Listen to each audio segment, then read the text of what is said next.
মা ভাত দে সেদিন ঘুরে বেড়াস আর আমার সালে খাওয়া দে তোর বর মা ভাত দে যা ভাত দে খাওয়া মা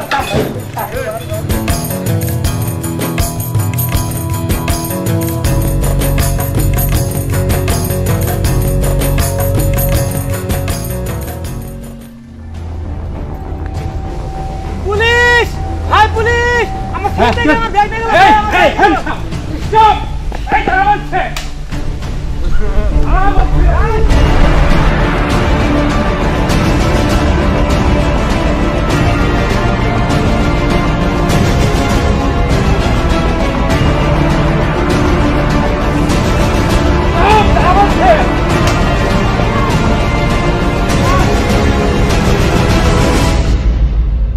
আমি তো অফিসে শুধুমাত্র এমনি দৌড়েলাম আমার কাছে তো ব্যাগটা দেখলাম না তাহলে ব্যাগটা হয়তো বা পিছনে রেখে যাচ্ছে আচ্ছা ঠিক আছে আমি ওদিকে দেখি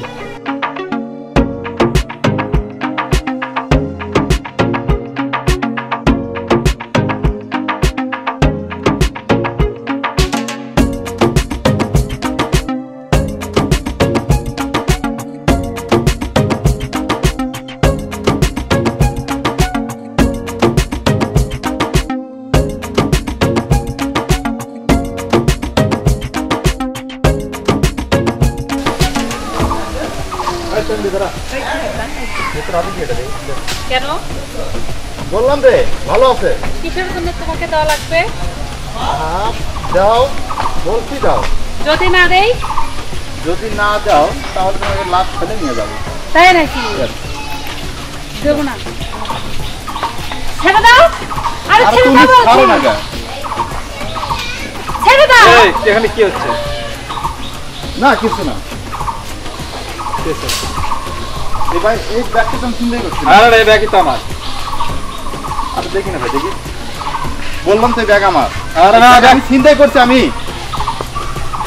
আমি নগদে চিন্তাই করছি ব্যাগ আমার তো না আপনি বললে তো হবে না এই ব্যাগটা আমার এটা এই পুলিশের সামনে চিন্তাই চলে যাও হাউস কত বড়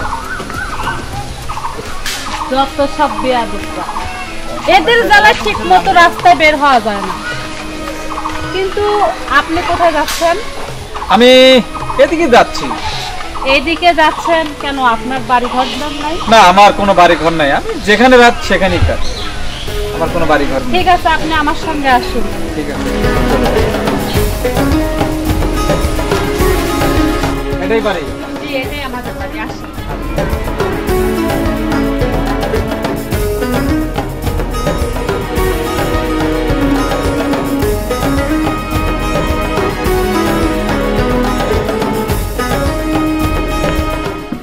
বলেন তো আপনি কিভাবে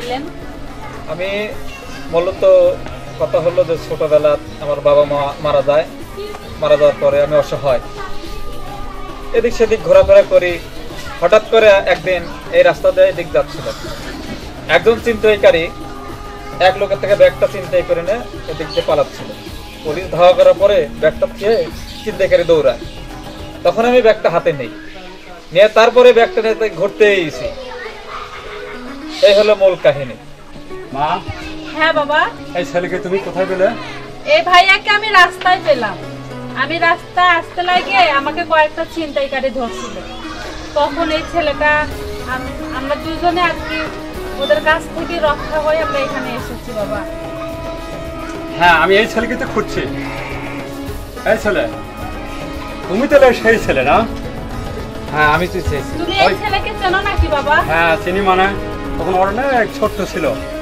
এই ছেলে তাহলে সেই ব্যাগটা তুমি কোথায় রেখেছো সেই ব্যাগটা আমার কাছেই আছে এই ব্যাগটা তুমি খুলে দেখেছো না আমি আজ পর্যন্ত ব্যাগটা হাত দিই আচ্ছা ঠিক আছে খোলনি যখন এই ব্যাগটা আমি থানায় জমা দেবো থানার হেফাজতে রাখবো ঠিক আছে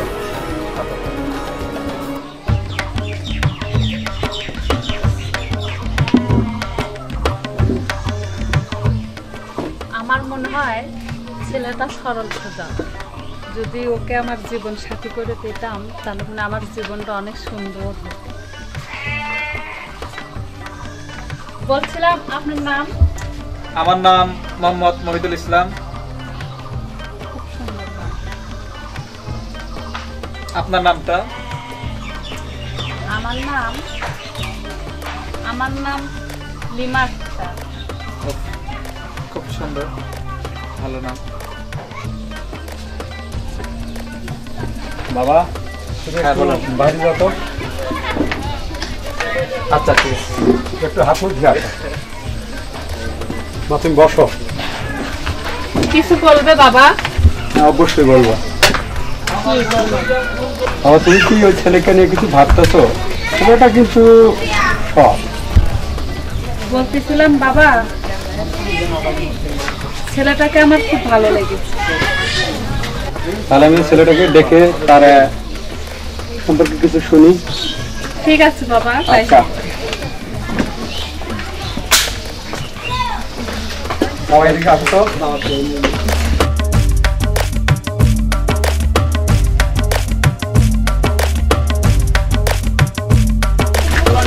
আমি তো মনে মনে একটা সিদ্ধান্ত নিয়েছি, তো তুমি যদি তোমার ইয়ে থাকে তাহলে তুমি বলতে পারো। হ্যাঁ, কি বলবেন আঙ্কেল, আপনি বলেন।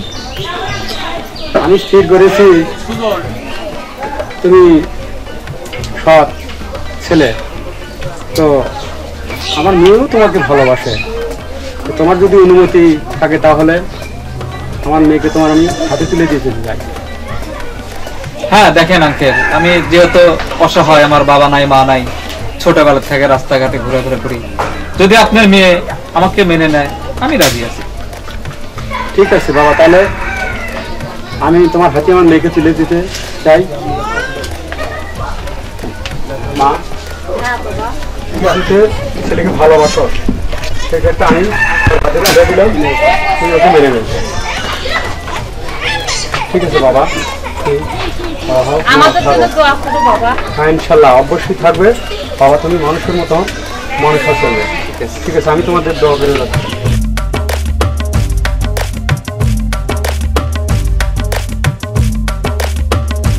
বাবা মজনু, বাবা মজনু, বাবা বারে আয়, বারে আয়, তোর সাথে কথা আছে।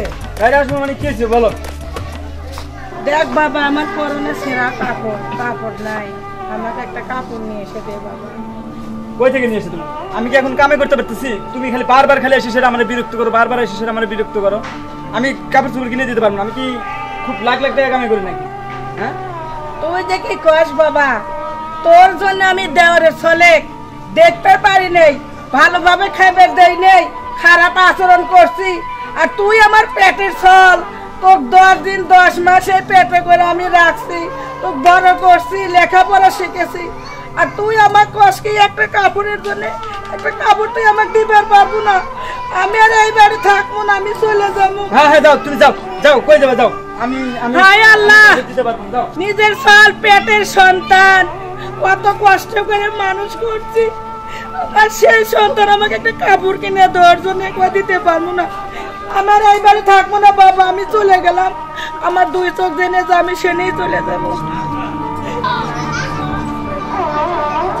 বাড়িতে কেউ আছেন? বাড়িতে কেউ আছেন গো? কে? আমি মা। বলেন কি হয়েছে? 3 দিন ধরে কিছু খাই না মা, খিদার জ্বালায় আর সহ্য করতে পারতেছি না মা, আমার কিছু খেতে দাও মা।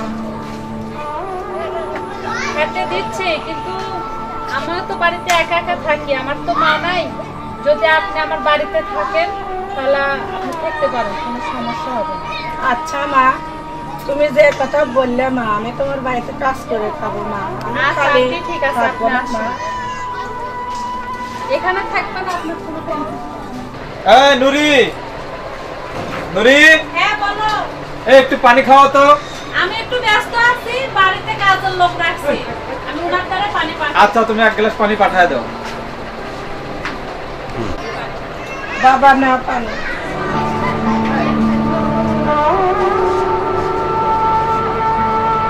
কি ব্যাপার বাবা, তুমি আমাকে এভাবে কিসের জন্য থেকে আসো? আপনাকে দেখি বর্মা, তুমি এই জায়গা, তুমি এই বাড়িতে মানে তো কে বাবা? বর্মা তুমি আমাকে চিনতেছো না? না তো বাবা। আমি তোমার সে ভাসতে। তুমি সেই ছেলে? হ্যাঁ হ্যাঁ মা। আমি আমার নিজের সন্তানকে কত কষ্ট করে মানুষ করেছিলাম বাবা, তাই আমার বাইর থেকে বাইর করে দিছে। আজ তোমার কাছে আশ্রয় নিছি বাবা। হ্যাঁ মা, তোর সাথে কত না তোর জ্বালা যন্ত্রণা করছি বাবা, তো কত মারছি বাবা। না না কোনো সমস্যা নেই মা। আমার মাফ করে দে বাবা। না না আজ থেকে তুমি আমাদের এখানে থাকবে। এখানে এটা আমার চাচিমা। আমি এনার কাছে ছোট মানুষ হয়েছি। বৌমা সে অনেক কথা, এই আমার দেওরের ছেলে ছিল, আমি কখনো দেখতে পারি নাই।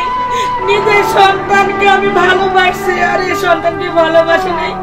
আজ আল্লাহর কি পরিহার, আজ আমার এই ছেলের কাছে আমাকে আসতে হয়েছে বৌমা। ঠিক আছে চাচিমা, আপনি এনে দুঃখ করেন না। বাবা তুই আমার কাছে। আমি দেশ বিদেশের সবাই আমার মতো বর্মাদের বলছি, কেউ আমার মতো এই সন্তানদেরকে নিজের সন্তান মনে করবেন, পর মনে করবেন না। আজ দেখেন আমি অনেক অত্যাচার করেছি, আজ তার কাছে আমার আসতে হয়েছে। তাই আমি বলি আমার মতো বর্মা কেউ হইেন না, সবাই ভালো থাকেন। আর আমাদের এই হুরকা টিভি চ্যানেলের ভিডিও যদি ভালো লাগে অবশ্যই লাইক করবেন, ক্লিক করবেন এবং একটি করে সাবস্ক্রাইব করবেন, শেয়ার করবেন।